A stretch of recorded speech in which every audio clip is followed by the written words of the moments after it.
que escucha palabra de Dios, nos que viva palabra de Dios, nos que Señor, sea palabra y corazón, proclamar palabra del Señor, María, Padre y Espíritu Santo.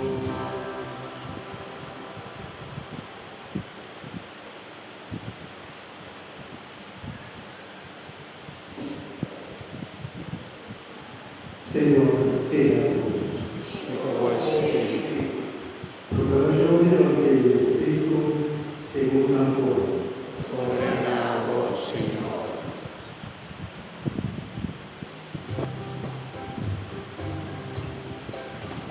nos que escucha palabra de Dios, nos que viva palabra de Dios, nos que viva palabra de Dios.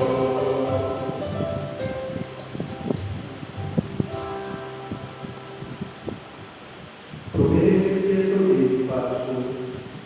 Jesús estaba abrazado con su hora de salir. Papá salía muy aquí y va a ser tratado. Jesús, usando ahora la lastima de los discípulos que van al mundo, el lastima de la fe. Nada lo sentar en la mesa para comer.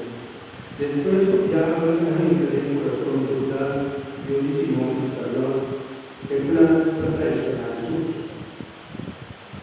Jesús estaba abrazado por la con el grupo de su mano, y fuera estaba también Dios, estaba para crear cerca de Dios.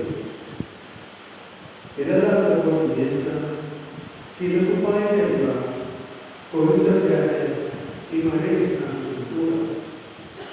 Después, él abrazaba a los coches y comenzó a la vida de sus discípulos. Él abrazaba a la vida, pues el viaje que cada vez firmará a su cintura. Ahí el turno a la vida de Simón Pedro. Pero dice, Señor, ahora la vendía. Jesús contesté, ahora aquí cuando te comprende, digo mi haciendo, para luego comprende después.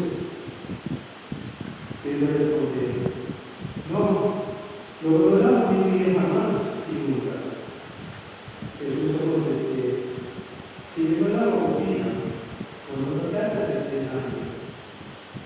Simón Pedro dice, Señor, no la confía solo, sino mi mano y mi cabeza. Jesús contesté, es un papá tienes que ir a la punta de su pía y así está completamente limpio, y vosotros limpiada, pero no tú. El asesino pasó de la pasada que estaba para el traicionero. Esa es la vista, vosotros limpiada, pero no tú. Por eso se abrió la garantía, era pues su pan de arriba y dice, por decir la iglesia de tu mano, vosotros confundéis y combinás tu gozo. Vosotros llamáis maestro y Señor, y corazón, vosotros necesario, pastor de seria. Que si a mí, Señor y maestro, a la filosofía, vosotros también me será de Dios. Y a